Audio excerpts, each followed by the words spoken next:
Hello and welcome back to the Art of Selling with Chloe. Guys, I am struggling this week if you can't tell. I had a really weird virus hit me on Monday, Tuesday, and I was literally bedbound. I was meant to record this podcast then and it just wiped me out. And I've managed to get myself better. I've been drinking loads of bone broth and been on an upward trajectory since then. But please excuse the sound of my voice if I sound really nasally. But I'm so excited to do this episode. I've literally been buzzing to record this all day.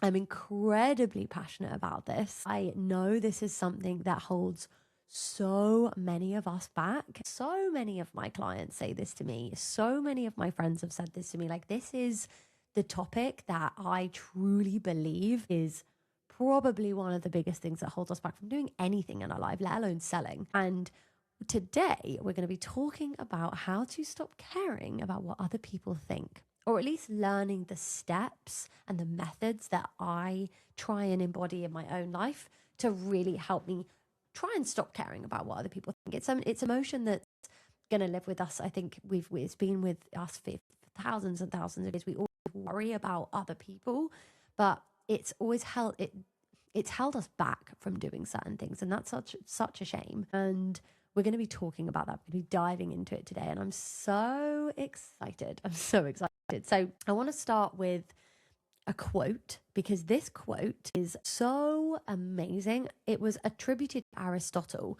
but apparently it's actually tied back to an American or a writer called Elbert Hubbard. I think I looked it up online back in 1898, by the way. And it says to avoid criticism, say nothing, do nothing, and be nothing.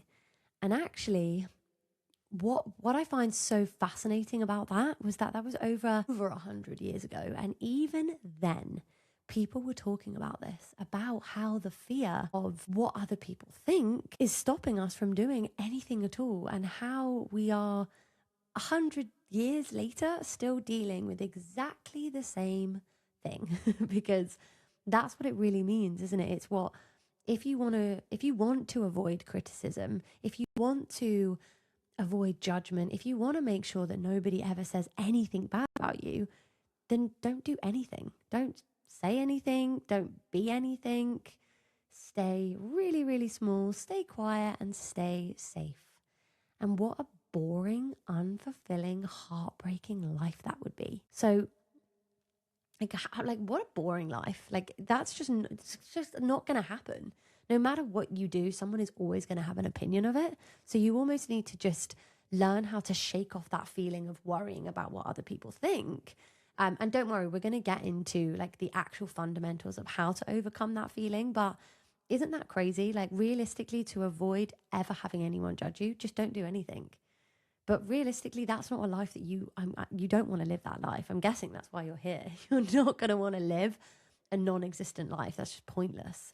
And I want to share some really personal things that came up for me when I was writing this episode, because I think the best way that I can show you why this matters is to show you what it actually cost me, and what it cost me to care so much about what other people think and thought about me, and what changed when I actually stopped caring about what people thought about me as well. So the biggest one, the one I think about the most, is my skin. When I was writing this episode, the first thing that came up in my mind is my skin. If you're watching this episode today and it's not just in your AirPods or your headphones, and you're actually watching the video on YouTube, you will see that you're probably not even going to notice it, but I have a big spot on my chin.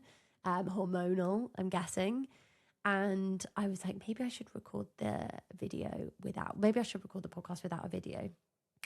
And I was like, Chloe, come on.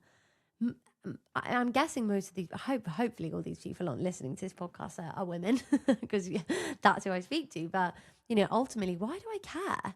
We all have spots. It's not weird to have spots. It's completely normal.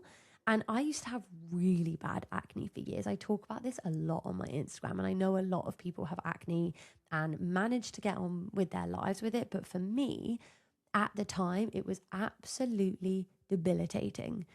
I cared so much what people thought about me when they looked at my skin that it actually stopped me from doing so many things, normal things I would avoid. I'd literally never, I wouldn't go to college or even school on really bad skin days. I'd not go out with my friends on the weekend. I'd miss events I actually really wanted to go to. I'll never forget, I missed a really amazing concert with my friends because my skin was so bad. And I even ended relationships because I was so insecure about my skin and it was consuming me that I couldn't show up properly in any capacity of my life, my relationships, my friendships, nothing. And when I look back on that now, it's so sad. It's such a sad. I look back and I'm like, I just can't believe I missed out on so much. All those experiences, those connections, like I missed out on so many things. Obviously it was meant to happen. I believe everything happens for a reason. But I do believe that if I would have not cared what people thought about me, it would have been a hell of a lot easier. But, tell that to a teenager or in your young 20s, it's impossible. And then another example, this came up when I was writing this episode as well, is music. Like I've talked a lot about the fact that I am a musician, or I was a musician, and I used to perform for years, and I cared so deeply, honestly, about what people thought. And when they watched me on stage, like I was so concerned about what people would think when I got off stage. Or I remember I was performing in London once and I saw these two friends like whispering. I was singing and they were whispering. They were probably not even talking about me. They were probably talking about maybe going out for a cigarette or something. But I got so sweaty and I forgot the lyrics. And what happened from that is that then led me to getting really, really drunk before I would perform. And it became a regular occurrence. In fact, I ended up like literally becoming quite addicted to alcohol and drugs as well, just to be perfectly honest with you, just to calm my nerves. And it never really affected my ability to perform on stage. In fact, some people would even say like it made me better. I'd have like a couple of gin and tonics, maybe a glass of wine, and I'd get up and I'd be so confident. I wouldn't care what people thought. And it's that mask, isn't it? I'm sure so many of you have related to having alcohol. You use alcohol as a prop to be able to get through things. Like that's why people drink at funerals and even weddings. Like it helps you have a better time. And it was a way of me not being fully present in something that I actually really loved. And because I wasn't being fully present, it meant that I wasn't being actually seen, and being seen terrified me. And I just lent on alcohol as a void. And eventually I actually fell out of love with music completely, which is really sad. And then more recently as well, and this one is really, really recent, but I wrote a book not that long ago. I wrote it in like Christmas time this year, or last year, sorry. And it came out in sort of like, I think it came out in like April, May. And throughout the whole process of writing this book, I just knew it would upset people. There was specific people that I knew it would have a bit of a teeniest, like it would spark an emotion in them, and it may not have been a nice emotion, but it was the truth. And there were so many moments where I nearly didn't write certain things. I sort of softened what I was writing, and then I'd go back and be like, what am I doing? That is the truth. That is the honesty. And I decided I was writing it in Egypt actually, and I got back from Egypt, and me and Stevie, we went for a walk and we went into a bookshop, and I came across this book, never seen it before, had never heard of her before. And it was on the shelf and it said, Feel the Fear and Do It Anyway by Susan Jeffers. It's really short. It's incredibly powerful. If you haven't read this book, I highly, highly recommend you read this book. It is unbelievable. You'll get through it really quickly. There's a lot of like things that you can do, like practical things that you can work through as well. And I started reading it whilst I was actually writing my own book, because I knew the fear would hold me back from being able to write how I really wanted to write. And she says in this book as well, she says like security is not having things, but it's handling things. And if you knew you could handle anything that came your way, what would you possibly have to fear? And I read this line and I just knew that anything that came my way from writing this book or, anything in the future, I would handle it. I'm not going to die. Like, everything's fine. I can handle everything that I thought would kill me, I've handled. And it's such a crazy thought. Like, everything, when you've had an argument with a friend and you feel like your life's falling apart, you get through it. You do. Like, there's so many things in life that you think, I'm never going to get through this, or I'm so worried about what people think, but you get through it. You do. You just do. Time just allows you to keep moving on. And I released the book knowing it might upset people, knowing it may not. And actually I got such an amazing response. There were a few people in my close family that, were a bit shocked, but, I've had the good, the positivity outweighed anything that I ever thought would come from it. Like, the amount of people that have messaged me being like, your book completely changed the way I feel, or has completely changed the trajectory of how I'm going to go about my life. Or, like, it's been unbelievable. And I'm so grateful that I was able to find that. I really truly feel like I was meant to walk into that bookstore that day and find that book. It's changed the way I feel a lot. So if you haven't read that book, I'd recommend getting on that book. Honestly, it's insane. It's incredible. And this is what happens when you stop letting other people's opinions decide what you do.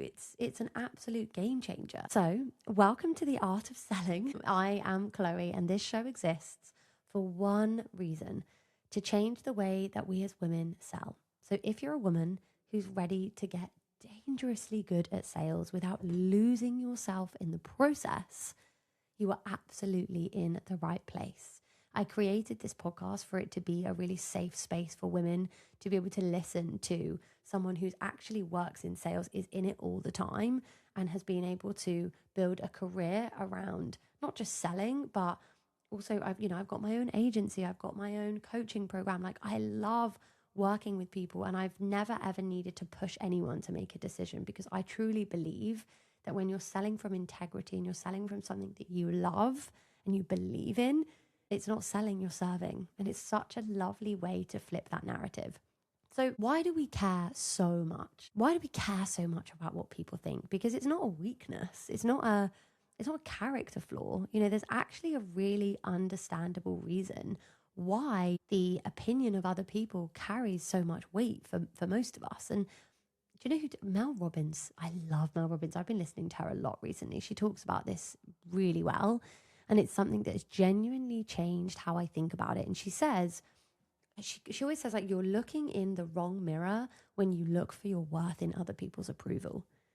And what she means is that so many of us from a really young age learned to locate our sense of worth in how other people responded to us. We got praise when we performed well. We got attention when we did the right thing. We got warmth when we were easy and agreeable and likable. And so our brain, especially women as well, especially as young women and young girls. And so our brains got really, really good at the equation that if they approve of me, I am good. And if they don't, something is wrong with me. And this can date back to like when you're at school and you like fancy a boy and you do something silly, or you do something silly with your friends and he sees you and he goes, "Ooh, that's gross. I'm not going on a date with you now," or "I'm not going to give you something I'm not going to give you a kiss at reception," or whatever. Like it goes back so far, and it's such a heavy thing to carry into adulthood, especially into business, into every single, thing that you do, even like every post that you write, every piece of content that you put out, everything that you build into your business, every time you think about showing up in a bigger way, because suddenly everything feels like it's up for judgment. Not just the post that you've made, but your worth, whether you're actually good enough. And when it feels that personal, of course you're going to protect yourself from it. Of course you're going to, protect yourself from having that vulnerable feeling. Of course you're not going to post the thing or say the price or write the book. Like all of these things, like caring what people think feels like it's about them, but it's really about how much of your own worth you've handed over to them without even realizing. And it costs you a hell of a lot in your business, in your life, in every aspect of your life, and in business specifically, in selling specifically as well. That is so expensive. And I mean that literally. Like, how many times have you had an idea for a piece of content and maybe you haven't posted it because you worried about what someone would think? Maybe it was a family member or a friend from school, an old colleague, or, someone that you work with now, a partner, like something like that, someone you went to uni with who you see them watching your stories all the time. Like, how many times have you undercharged because you were scared someone would think you were getting above yourself? How many times have you heard, oh, you're too big for your boots, or who does she think she is? I've heard that. I used to hear that so much in school. Who does she think she is? Such a diva. And how many times have you gone to send an email to a potential client, or you haven't sent that email because you were nervous, you were worried what they were going to think of you, or you've not done the thing that you knew would actually help you in your business because you thought of the person watching and judging was going to judge you. And this relates to so many different types of businesses, whether you're an agency owner, a coach, a travel agent, a therapist, a clinic, like all of these things, you like quieten yourself down, you dull your inner light that could reach more people because you're so worried. And Roxy Nafousi, probably one of my favorite books, is her book about book called Manifest. I love Manifest. It's why I've listened to it so many times. And she says this lovely quote, and she says, self-love is the ability to walk into any room exactly as you are, being yourself, and leave that room not worrying what everyone thinks of you. And I think about that in terms of selling all the time, because the woman who sells effortlessly, the one we talked about back in,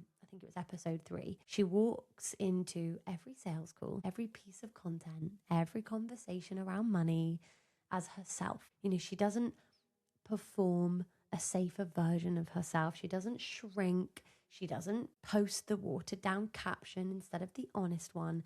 She shows up fully and she walks away not needing everyone to have liked it. And that energy, that freedom of needing everyone's approval, is absolutely magnetic.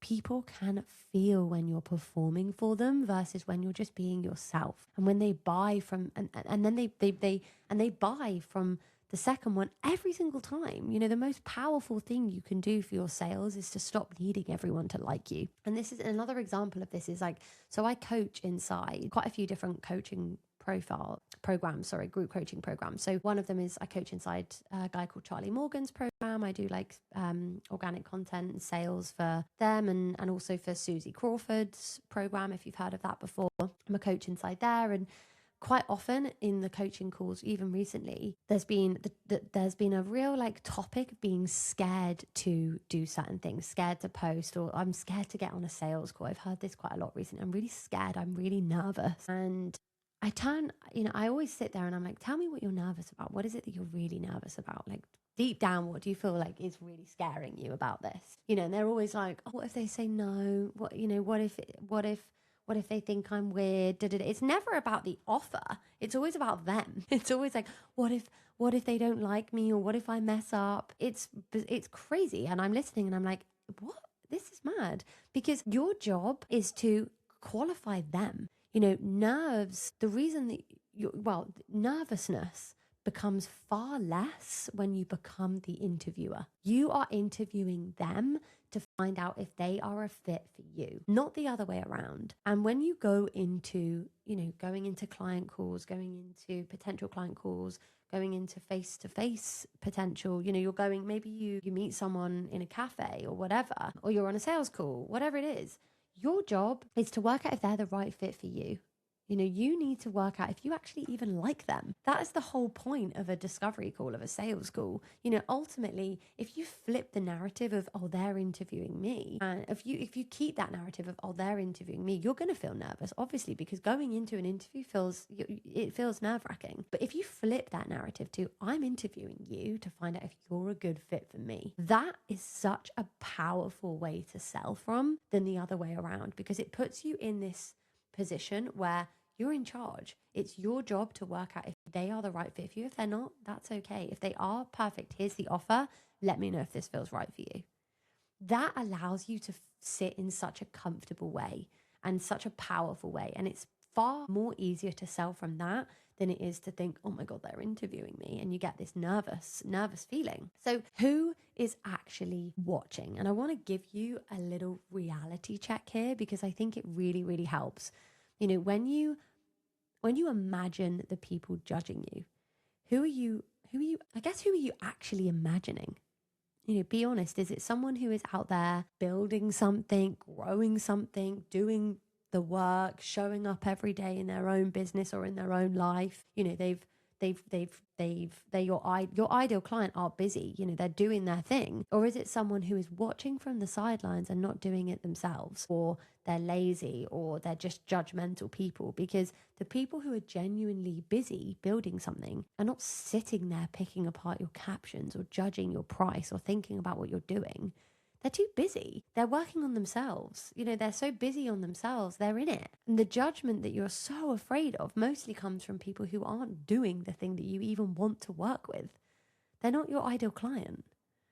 And to put this into perspective, if you're, say for instance, you're a fitness coach, and you're worried about, people judging you about your content, who are those people? Are they the other coaches? Are they the other coaches, the other fitness coaches? You're worried about what they think? Because if you are, that's the completely wrong mindset to sit from, because realistically, you want to flip that narrative and be aiming and care more about the opinions of people who are your ideal client. Will they understand my messaging? Will they get it? If they do, perfect.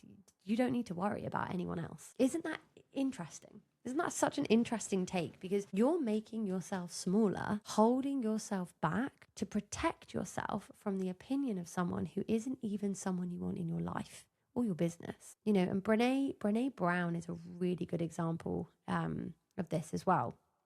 And she talks about the man in the arena, if you've heard about this quote. And it's the idea that the opinion of someone in the cheap seats don't count. The only opinion is of someone who is in there with you, doing the hard thing, getting it wrong, trying again. Those are the only opinions. Those are the only opinions that matter. It's Brene Brown's, it's her personal rule on feedback. She says this a lot. It's her personal rule on feedback. And she says, there's no cheap seats. If you are not in the arena putting yourself on the line and getting your ass kicked, Brown is not interested in your feedback. And that is so true. Don't take feedback from people that haven't already been there or in the same position as you. It's I would never ever take feedback from someone who hasn't been where I am, who maybe hasn't made a podcast or who has a podcast that's way more successful than me. I take advice from them, but not from someone who's never done a podcast. Or I wouldn't take advice from another sales and organic content coach if they don't even have a good organic presence themselves, or they're not actually good at selling themselves. I just wouldn't. Vulnerability, Brene Brown even says this, courage means showing up and being seen when you cannot control the outcome. It's so true. So next time you feel that fear of judgment creeping in, ask yourself, is this person in the arena with me? Are they out here doing it? And if the answer is no, their opinion is not yours to carry. That's it. You don't get to have an opinion on someone else's courage if you're not being courageous yourself. That's it. So how do we actually stop this? How do we actually start to let it go? Because I know all of this is one thing, and then you go to post something brave and the fear is still showing up. You're still getting nervous. So here are the things that have genuinely helped me be able to overcome the fear and do it anyway. So first and foremost, feel the fear and do it anyway. Yes, I'm borrowing that from Susan Jeffers, my favorite, because it's the most honest advice I have ever come across on this topic. The fear is never going to go away, before you do the thing. It does go away eventually, but don't wait until you feel fearless to post the thing or get on sales calls and practice or, write the book or examples. But, do it whilst you're scared, and then the fear gets a little bit smaller. And this is what Susan says, like, you do it again and again, and the fear starts to actually completely disappear. It gets smaller again and again and again, and eventually it stops being the loudest thing in the room, and you're able to completely overcome it. And it's such a powerful way to sit at it. The more you do it in fear, the more it becomes susceptible. Secondly, get really, really clear on whose opinion actually matters to you, and genuinely matters. I don't mean your mother or your father or your auntie or your sister, because ultimately, are they your ideal clients? Tell me right now, is your mum going to be your ideal client? Is your dad going to be your ideal client? Is your auntie going to be your ideal client? I don't think so. Whose opinion do you actually value and respect? Write down a list of traits of people that you would love to get opinions from. And I mean like constructive criticism. And it doesn't need to be anyone in your circle. For me, I would love to get constructive criticism from Mel Robbins. If it's not Mel Robbins, I'm not having anyone give me constructive criticism. Write down 3 people that you would take constructive criticism for, maybe 5, and make those the only voices you give weight to. Everyone else is just noise. For me, I like getting constructive criticism from Stevie as well, because I do think that he's always given me really good advice. Would I take business advice from him in my own business? Potentially, yeah, because he is a really good business person. But we are in different fields, so I would be careful about that. But ultimately, I want to get constructive criticism or feedback from people that are way above me, because they're the people that are going to be able to actually get me moving. And this is why I'm really, really passionate about investing in coaching and getting help from people that are further ahead, because it puts you in a stead of, okay, I'm like, this is going to get me from here to here a hell of a lot quicker. Thirdly, start separating the action from the outcome. So instead of posting something and then, white knuckling the engagement for the next 4 hours, just post it and then close the app. Do something else. Don't sit there refreshing everything, because when we attach our worth to how something lands, every post becomes a sort of like a referendum of whether we're good enough. It's like seeking validation for something that isn't even worth it, and it's completely exhausting. Post it because you believe in it. It's like, this is why I would always say, don't sell anything you don't believe in. If you don't believe that it's going to help someone, don't sell it. Facts. Because it's not going to feel good to you, and you're going to come off of it and you're going to feel guilty. And number 4, remind yourself of this regularly, because Mel Robbins says this: when you stop obsessing over what other people think, say, or do, you finally have the energy to focus on your own life. And it's so true. Every minute you spend worrying about what someone might think of you or say about you is a moment you're not spending building your business, creating your content, having sales calls, writing the email. It is not free to care this much. It costs you time. It costs you energy, and time equals money. Ultimately, we can make more money. I always say this. This is one of my favorite things. Money will come to you in abundance. It will. Money is very fluid. It's not a static energy. Money comes and goes. It's very, very fluid. Lots of people make money, lose money, and then make it back. So many big celebrities have been able to make loads of money and then they lose it and then they get it back again. Time doesn't work like that. You can't go back in time and reverse things unless you're, a magician. It doesn't work like that. If it costs you time, it overweighs anything to do with money. Don't do it. It's not worth it. Anything that costs your energy and time, the person that you're worried about isn't even thinking about you. They're not even worried about you. So stop wasting your time on them and start valuing time over everything. And because most people are far too busy worrying about themselves to actually care about what you're doing. They really are. Like, it's so true. In fact, how many times have you looked at someone and gone, wow, that's so cool? Or they've posted something really crazy. You've not sat there going, oh, what an idiot. I don't like that. Or if you have, they're not going to know about it. Or that hasn't hurt them. They've just done it. So coming back to where it all started, for me specifically, this young Chloe who didn't go to college because of her skin, who fell into the hands of drink and drugs before going on stage, which led to, a form of addiction, or who nearly took the real honest bits out of her book because she was scared of upsetting people. I am so glad that I eventually stopped listening to all of that. I'm so glad that I posted the things that I was scared to post. I released the book that I was really scared to release. I showed up even when it felt terrifying, because this is how I got to where I am now. Not by being fearless, but by being scared and doing it anyway. I'm scared of a lot of things. I remember when I first recorded this first episode of the podcast, I was absolutely terrified.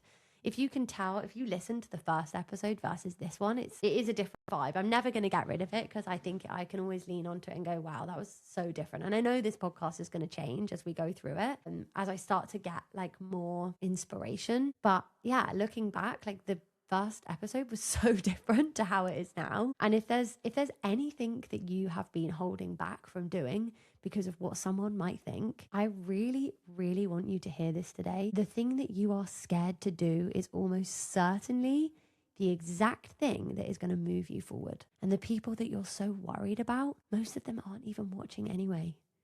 And the ones who are, let them watch. That's fine. They'll probably cheer you on. You'll be really surprised at how much support you get from strangers versus the people that even sit on your stories. It's actually crazy. So if this resonated with you at all today, I hope you loved this episode. I absolutely, truly loved writing this episode, and it was such a joy to write this, and so many things came up for me. So I hope some things came up for you and you were able to work through it. If you need any support or any help, please message me on Instagram. It's just at Chloe Tucker __. You can message me. We can talk through it. I know there was a lot to go through today. But yeah, please like and comment this on this podcast on Spotify, on YouTube. It really helps me. I love hearing your opinions. If you have any insight or you want to share something or you just absolutely love this episode, please, please, please comment on Spotify. It really helps, or on YouTube. And yeah, I've loved being here with you today, and I will see you guys all next week. Have the most amazing day. Bye.